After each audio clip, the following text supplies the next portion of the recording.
বিসমিল্লাহির রহমানির রহিম। আসসালামু আলাইকুম ওয়া রাহমাতুল্লাহি ওয়া বারাকাতুহু। আজকে বাংলা নববর্ষ। আমরা জানি সময় নিরিখে, সময় পরম্পরায়, কাল পরম্পরায় প্রত্যেক দেশে, প্রত্যেক এলাকায় অতি প্রাচীনকাল থেকে তাদের হিসাবের ছকে যেই বছর, দিন, মাস গণনা এগুলোকে তারা পালন করে আসছে দূর অতীতকাল থেকে। আজও সেটা চলমান। এখন আমরা যারা বাংলাভাষী, বাংলাদেশি, আমাদের জন্যে পহেলা বৈশাখ এটা নববর্ষের প্রথম দিন। প্রাচীন সভ্যতা সমূহের মধ্যে গ্রিক সভ্যতা, রোমান সভ্যতা, ব্যাবিলনীয় সভ্যতা, আসিরীয় সভ্যতা, প্রাচীন ভারতের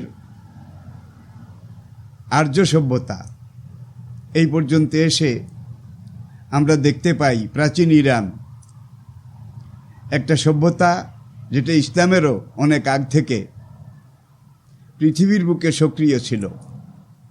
তারা তাদের দিন মাস গণনার প্রথম দিন, যেটাকে নওরোজ এই নামে তারা আভামান কাল থেকে পালন করে আসছে। আবার আমাদের পরিমণ্ডলে অন্যান্য দেশ জাতি তাদের মতো আমরাও বাংলা নববর্ষ এটাকে এইভাবে পালন করে আসছি, ধারণ করে আসছি, উদযাপন করে আসছি। কিন্তু মুসা আলাইহিসসালামের ইতিহাসে দেখা যায় প্রাচীন মিশরে নবী মুসা আলাইহিসসালামের আমলেও নববর্ষ, বছরের প্রথম দিন, এটা উৎসবের সাথে, আমেজের সাথে পালন করা হতো। এখন সব কিছু যেন একটু এলোমেলো, খাপছাড়া, বিগড়ে গিয়েছে। বছরের প্রথম দিন নববর্ষ, এটাকে আমরা বলে থাকি শুভ নববর্ষ। আগের মুরব্বীরা বলতেন বছরের প্রথম দিন খাওয়াটা যদি একটু ভালো হয় তাতে নাকি পুরো বছরটা ভালো খাওয়ার ভেতর দিয়ে যাবে। আর বছরের প্রথম দিন, নববর্ষের এই দিনে খানাটা যদি একটু দুর্বল হয় তাহলে পুরো বছরটা না জানি এভাবে যায়। যার জন্যে দূর প্রাচীন কাল থেকেই নববর্ষের প্রথম দিন একটু ভালো খানা, এটা মানুষের, প্রত্যেকটা দেশের, জাতির, সম্প্রদায়ের চিন্তা চেতনায় ছিল, আছে, থাকবে। কিন্তু আমরা অনেক বেশি মনে হয় বাড়াবাড়ি করে ফেলেছি। পারিবারিক জীবনে, আপনার পরিবারের নিজস্ব পরিমণ্ডলে আপনি সেদিন একটু ভালো খান না, কোনো অসুবিধা নেই। কিন্তু পান্তা ইলিশের নামে আমাদের কিছু ভাই যারা এমনভাবে বাড়াবাড়ি করে এবং সেখানে একদল ষোড়শী উর্বশী তরুণী তাদেরকে দিয়ে পান্তা ইলিশের দোকান, পসরা সাজানো হয়। এত বিশ্রী, এত নির্লজ্জ ব্যাপার যে এক টুকরো ইলিশ মাছ আর এক প্লেট ভাত এটা সেখান থেকে পরিবেশন করা হয়। ক্রেতা নিজের হাতে যদি খায় তাহলে বিল আসবে 500 টাকা। আর ওই ষোড়শী একটা মেয়ে, তরুণী তম্মি, সে যদি খাইয়ে দেয় তাহলে বিল আসবে 2000 টাকা। এখন যাদের টাকা আছে তারা সেখানে বেগানা, সম্পূর্ণ অন্য রক্তের, অন্য পরিবারের একটা মেয়ের হাতে এইভাবে পান্তা ইলিশ খায়, তাকে খাইয়ে দেয়। টাকা এটার পুরস্কারও বেশি দেয়া হয়। আপনি আরেকজনের হাতে খাবেন কেন? খেতে যাবেন কেন? আপনি কি মাজুর? আপনার হাতটা কি অচল হয়ে গেছে, অথর্ব হয়ে গেছে? এমন একটা কাজ আপনি করলেন, অন্য বেগানা, আপনি খাবেন আপনার স্ত্রীর হাতে। শিশুকালে খেয়েছেন আপনার মা জননীর হাতে। এরপরে ভরা যৌবনে, আপনার দাম্পত্য জীবনে আপনি আপনার স্ত্রীর হাতে খান, সারাদিন সারা রাত খান, কোনো অসুবিধা নেই। যেখানে একটা বেগানা মেয়ে, তার দিকে তাকানো হারাম, তার সাথে কথা বলা হারাম, অবৈধ, শরীয়ত এটাকে স্বীকৃতি দেয় না।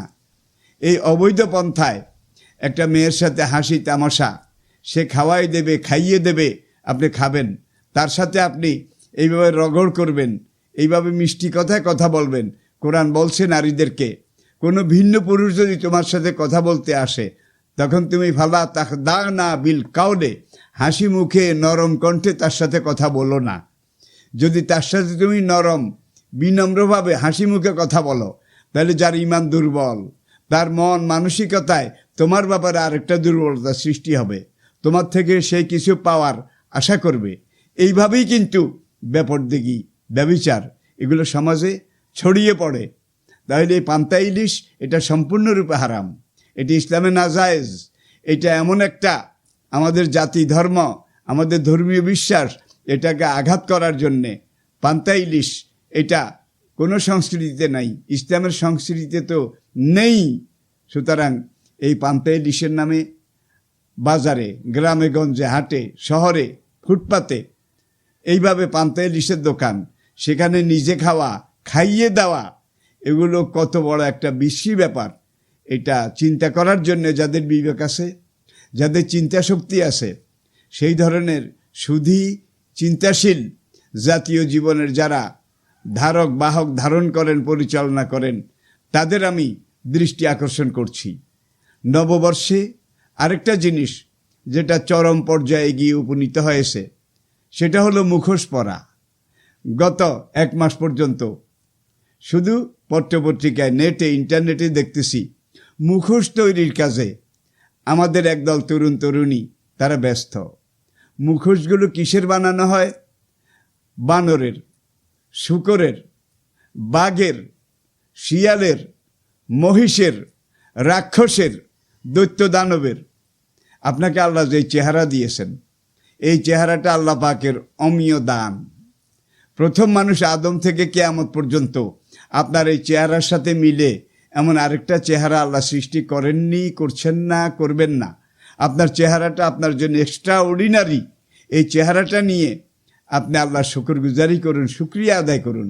এই চেহারাটাকে ঢেকে এটার উপর দিয়ে আপনি একটা মুখোশ লাগালেন, মুখোশ লাগিয়ে আপনি রাক্ষস সাজলেন, আপনি শিয়াল সাজলেন, কুকুর সাজলেন, বিড়াল সাজলেন। এইভাবে একটা ইতর প্রাণীর মুখোশ লাগিয়ে আপনি সেই বেশ ধারণ করলেন। এত নীচ, এত হীন, এত ঘৃণিত, এত ধিকৃত চিন্তা চেতনায় আশরাফুল মাখলুকাত মানুষ হিসেবে, বিবেকের উপরে মহিয়ান সম্রাট মানুষ হিসাবে আমাদের যাওয়াটা কি ঠিক হচ্ছে? ঠিক হবে? মুখোশ যদি ফেরেশতার থাকতো, নিষ্পাপ যারা, নিখুঁত, নির্ভুল, নিরঙ্কুশ, তাহলে ফেরেশতাদের মুখোশ এটা পরার জন্য আমি বলতাম, কারণ তারা নিষ্পাপ। কিন্তু সেটা তো নেই, সেটা তো সম্ভব না, হবেও না। সুতরাং কুকুরের মুখোশ, শিয়ালের মুখোশ, বান্দরের মুখোশ আর বাঘ ভাল্লুকের মুখোশ, এগুলা পরে পরে আপনি কি এটা বুঝাতে চান যে আমি একটা শিয়ালে পরিণত হয়েছি, আমি একটা বান্দরে পরিণত হয়েছি, আমি একটা ছাগলে পরিণত হয়েছি? নিজকে এইভাবে অবমূল্যায়ন করা, এটাই মুখোশ পরার আর একটা অপসংস্কৃতি বলে আমি মনে করি। এটা আপনি আপনার নিজকে ছোট করলেন, আপনি আপনার নিজকে হেয় করলেন, আপনি আমার নিজকে একবার মাটির সাথে মিশাই দিলেন। আপনি বিবেকের উপরে মহিয়ান সম্রাট, আপনি আল্লাহ পাকের শ্রেষ্ঠ সৃষ্টি, আপনি আল্লাহ পাকের সবচাইতে সুন্দরতম সৃষ্টি। আপনার আত্মা বান্দরের আত্মা নয়, শুকরের আত্মা নয়, শিয়াল কুকুরের আত্মা নয়, আপনার আত্মা আল্লাহ পাকের মহাদান। সুতরাং আপনি আল্লাহর শুকরগুজারি করুন, আপনার যেই চেহারা আছে সেটা নিয়ে থাকুন, বাঁচুন, সমাজে সেটাকে আপনি প্রদর্শন করুন। এই চেহারাকে ঢেকে এটার উপরে বান্দরের মুখোশ পরে, শুয়োরের মুখোশ পরে, গরু ছাগলের মুখোশ পরে আপনি আবার মানব জীবন, মানব জন্ম, মানব মর্যাদা এটাকে অবমাননা করবেন না। তাহলে এটার জন্য আল্লাহ পাকের কাছে আপনাকে জবাবদিহিতার মুখোমুখি হতে হবে। তোমাকে এত সুন্দর মানুষ আমি বানিয়েছি, তুমি বান্দর সাজলে কেন? তুমি শূকর সাজলে কেন? তুমি ইতর প্রাণী সাজলে কেন? এটাও আপনার বিবেককে আপনি জিজ্ঞাসা করুন। এইভাবে আমরা যদি চিন্তার একটু গভীরে যাই, তাহলে বিবেক যাদের আছে নিশ্চয়ই তারা চিন্তা করতে সক্ষম হবেন যে আমি বান্দরের চেয়ে অনেক উপরে, আমি শূকরের চাইতে অনেক উপরে, আমি গরু ছাগলের চাইতে অনেক বেশি সম্মানী। আল্লাহ পাক আমাকে পুরা সৃষ্টি যুগের মধ্যে শ্রেষ্ঠত্ব দিয়েছেন। আমার চেহারাটা সবচাইতে সুন্দরময় ব্যতিক্রমধর্মী করেছেন। আল্লাহ আমাকে সবার উপরে মর্যাদা সম্মান এটা যখন দিয়েছেন, আমি আমার এই সম্মান মানব মর্যাদা এটাকে রক্ষা করি।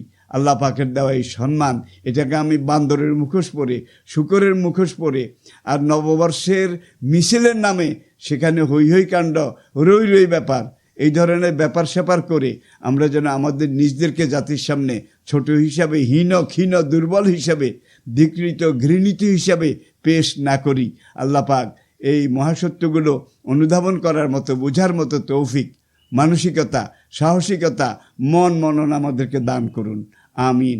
আসসালামু আলাইকুম ওয়া রাহমাতুল্লাহি ওয়া বারাকাতুহু। A to Z Bangla, follow the rules of Islam.